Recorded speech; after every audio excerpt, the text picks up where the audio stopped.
Waalaikumsalam warahmatullahi wabarakatuh.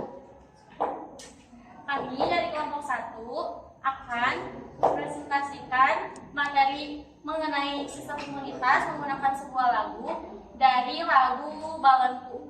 Perkenalkan, nama saya Ainun Adija dari kelas 11 IPA 2. Saya Rami Juni Alvia. Saya Budi Alamsyah. Saya Andini Yuliana. Saya Anggun Fiaustadi. Oke, langsung saja kita mulai. 1, 2, 3. Sistem imun adalah sistem yang membentuk kekebalan dengan menolak benda asing yang masuk. 4 fungsi sistem imun: membentuk kekebalan tubuh, tolakan kuasa benda asing yang masuk, deteksi sel abnormal, infeksi dan patogen yang membahayakan tubuh kita semua. Jaga keseimbangan komponen dan fungsi tubuh. Itulah 4 fungsi sistem imun manusia. Lagi. Oh, udah. 1, 2,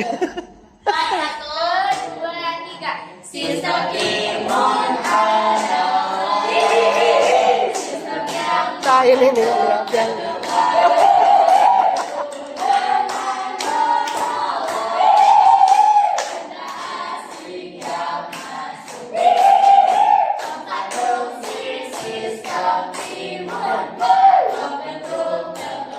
ini diem aja.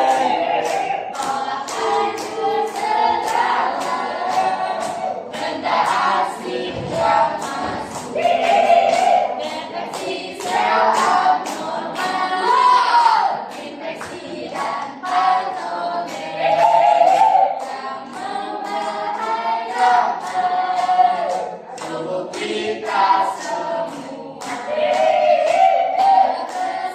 Keseimbangan komponen dan fungsi tubuh. Itulah 4 fungsi sistem imun manusia.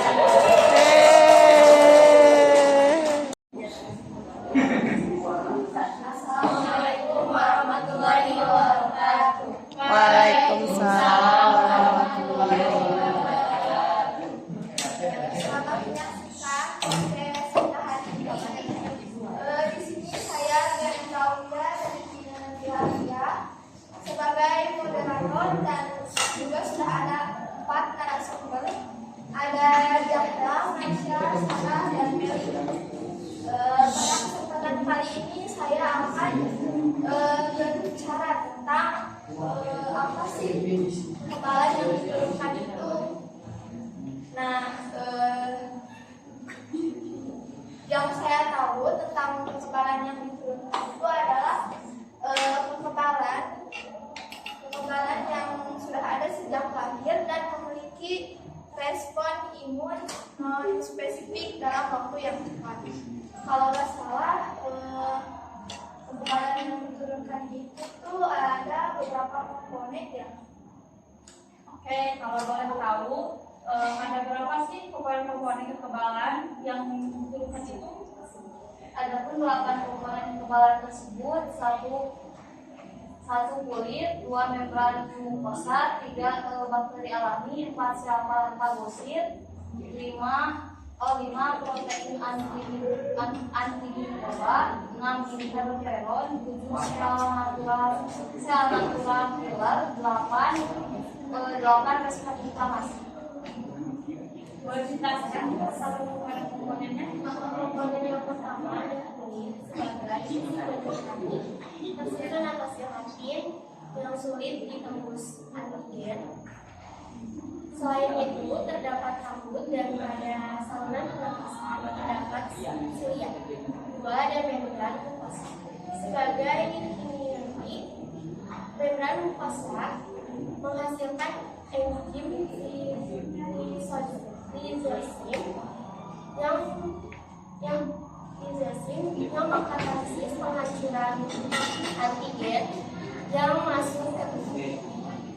Oke, jadi dapat disimpulkan bahwa kulit itu sebagai kekebalan listrik dan mekanik yang tersusun atas keratin yang sulit ditembus oleh antigen dan membran mukosa sebagai kekebalan kimiawi yang dapat menghasilkan enzim lisosim. Selanjutnya ada komponen apa lagi sih? Lalu yang ketiga ada bakteri alami yaitu biologis. Pada tubuh manusia terdapat berbagai macam bakteri alami yang hidup yang menghambat pertumbuhan pada tubuh manusia. Dan yang keempat sel fagosit terbagi menjadi 3 bagian. Yang pertama netrosit, dan yang kedua ada makrofag, dan yang ketiga makrofag yang menghancurkan dengan mekanisme pada fagositosit. Oke, jadi dapat disimpulkan kalau bakteri alami ini dapat menghambat perkembangan bakteri patogen yang masuk dalam tubuh. Selanjutnya ada komponen apa lagi sih? Yang kelima yaitu protein antimikroba sebagai komponen adalah protein yang dihasilkan hati dan mengalir dalam darah. Protein antimikroba menempel pada membran sel mikroba agar sel asing mengalami lisis. Yang kedua, sel fagosit mudah mengenali mikroba, dan yang terakhir merangsang fagosit untuk lebih aktif. Dan yang keenam adalah interferon. Interferon adalah protein yang dihasilkan sel tubuh yang diserang virus. Interferon berfungsi memperingatkan sel lain di sekitarnya akan bahaya suatu antigen. Interferon mampu menghambat jumlah sel yang terinfeksi karena mengubah sel di sekitarnya menjadi tidak dikenali antigen. Oh, jadi kedua komponen ini sama-sama protein ya. Selanjutnya adalah komponen Sel natural killer adalah leukosit yang berjaga di sistem peredaran darah dan limpatik. Sel ini mampu melisis sel kanker dan sel terinfeksi virus. Kemudian ada respons inflamasi adalah peradangan jaringan yang merupakan reaksi cepat terhadap kerusakan. Adapun fungsi inflamasi: 1. Membunuh antigen yang masuk, 2. Mencegah penyebaran infeksi, 3. Mempercepat proses penyembuhan. Jadi pada komponen yang ke-8 ini memiliki fungsi inflamasi dan penyebabnya. Terus kalau nggak salah pada komponen ini memiliki penyebab inflamasi yang menyebabkan kinerja respon imun dan spesifik. Jadi kinerja respon imun spesifik itu yang pertama dari jaringan yang terbuka mengirim sinyal melalui pembentukan histamin dan hemofil. Yang kedua, histamin akan menyebabkan vasodilatasi yang dan menyebabkan plasma darah, trombosit dan protein antimikroba dilepas di jaringan. Dan yang terakhir ada hemofil akan memanggil neutrofil dan monosit lebih banyak dari peredaran darah untuk melakukan fagositosis. Nah, jadi teman-teman tadi sudah dijelaskan bahwa kekebalan yang diturunkan itu adalah kekebalan yang sudah baik sejak masih kecil dan memiliki respon imun yang spesifik dalam waktu yang cepat. Saya rasa perbincangan kita hari ini sudah cukup ya. Terima kasih kepada narasumber yang sudah membagikan ilmunya kepada kita semua.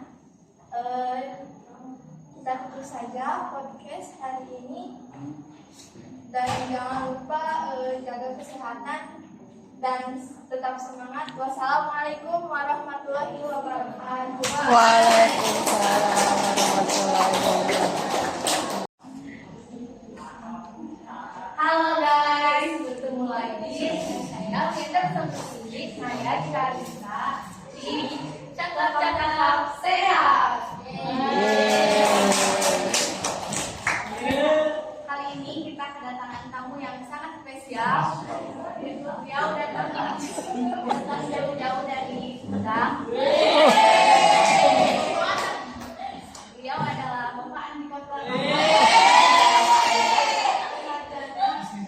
Sarjana terapan kepolisian.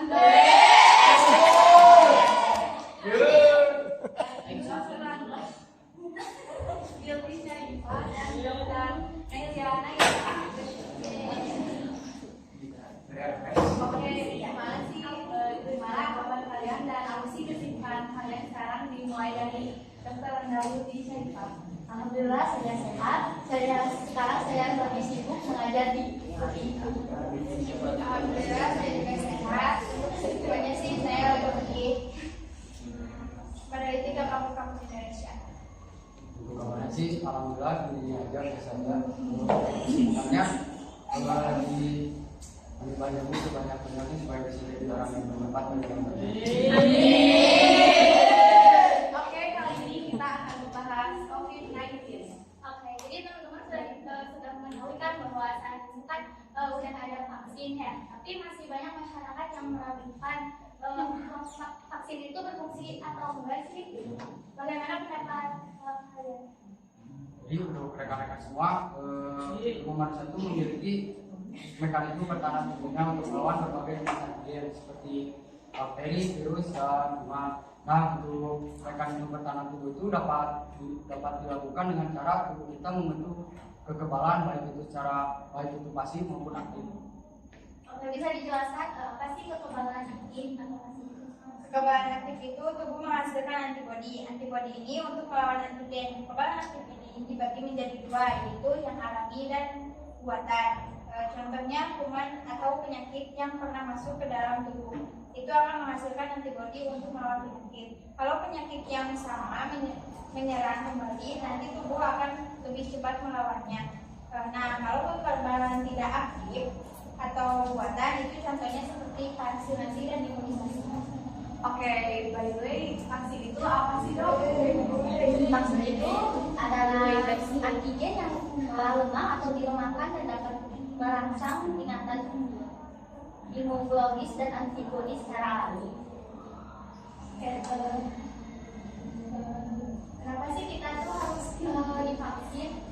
Vaksin itu berupa bakteri atau mikroorganisme yang telah mati atau belum makan. Terus, jadi kenapa sih kita harus divaksin? Nah, supaya tubuh kita itu merangsang antibodi. Jadi tugas vaksin ini merangsang tubuh kita menghasilkan antibodi untuk menyerang antigen. Contohnya vaksin BCG ini supaya tidak terkena TBC. Sama halnya dengan vaksin COVID supaya tidak terkena COVID. Oke, jadi gitu guys. Buat kalian yang masih ragu untuk vaksin, dengerin baik-baik karena vaksin itu nggak berbahaya guys. Baik, terima kasih telah menyempatkan waktunya untuk ngobrol bareng kami dan pemirsa cakap-cakap sehat. Kami tutup podcastnya.